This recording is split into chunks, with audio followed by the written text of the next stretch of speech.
যে অসমৰ মুখ্যমন্ত্ৰী মহোদয় অকল এটা জনগোষ্ঠীৰ মুখ্যমন্ত্ৰী নহয়, তেওঁ অসমৰ সৰ্বস্তৰৰ জনগণৰ মুখ্যমন্ত্ৰী। তেওঁ ৰাজধৰ্ম পালন কৰাটো উচিত, অন্যথায় কিন্তু মুখ্যমন্ত্ৰী আগৰ যি গৰিমা, এই গৰিমাক তেওঁ কিন্তু কলিমা আনি আছে।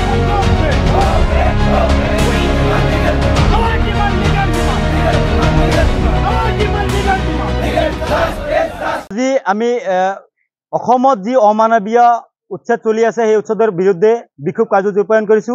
আজি এই কাৰ্যসূচীৰ জৰিয়তে এটা কথাই ক'ব খুজিছো, বৰ্তমান সময়ত হিমন্ত বিশ্ব শৰ্মা চৰকাৰে বাছি বাছি যি সংখ্যালঘু সম্প্ৰদায়ক উচ্ছেদ চলাই আছে, এই উচ্ছেদ অমানৱীয় বুলি আমি দাবী কৰিছো। অনতিপলমে এই উচ্ছেদ বন্ধ হ'ব লাগে। পুনৰ সংস্থাপন অবিহনে কেতিয়াও উচ্ছেদ মানি লোৱা নহ'ব। মই আজিৰ প্ৰতিবাদী কাৰ্যসূচীৰ জৰিয়তে আহ্বান জনাব খুজিছো অসমৰ সৰ্বস্তৰৰ সংখ্যালঘু জনগণক, এই সময়ত সংখ্যালঘু জনগণ একত্ৰিত হোৱাৰ সময় আহি পৰিছে।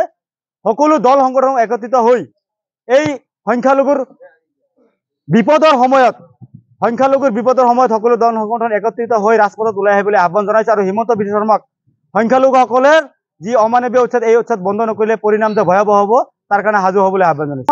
আপোনালোকে জানে বৰ্তমানৰ হিমন্ত বিশ্ব শৰ্মা মুখ্যমন্ত্ৰী মহোদয়ে তেওঁৰ কথাৰ কোনো ঢাকঢোল নাই। তেওঁ যিবিলাক কাম কৰি আছে সম্পূৰ্ণ গণতান্ত্ৰিক, অমানৱীয়। হিমন্ত বিশ্ব শৰ্মাক সকীয়াই দিছো যে আপোনাৰ ক্ষমতা চিৰস্থায়ী নহয়, আপুনি এদিন ক্ষমতাচ্যুত হ'ব। আৰু সেইকাৰণে আহ্বান জনাইছো মুখ্যমন্ত্ৰী হিচাপে আপুনি যিখিনি ৰাজধৰ্ম পালন কৰিব লাগে সেইখিনি কৰক, অন্যথায় কিন্তু আপোনাৰ সময় সমাগত, আপোনাৰ ক্ষমতা নাইকিয়া হোৱাত সময় নালাগে। আচলতে বৰ্তমানৰ মুখ্যমন্ত্ৰী মহোদয়ে একাংশ পুঁজিপতিক সন্তুষ্টি কৰাৰ স্বাৰ্থত, নাগপুৰ আৰু RSSক সন্তুষ্ট কৰাৰ স্বাৰ্থত সংখ্যালঘুসকলক টাৰ্গেট কৰি লৈছে। এয়া জল পটপট হৈ আছে।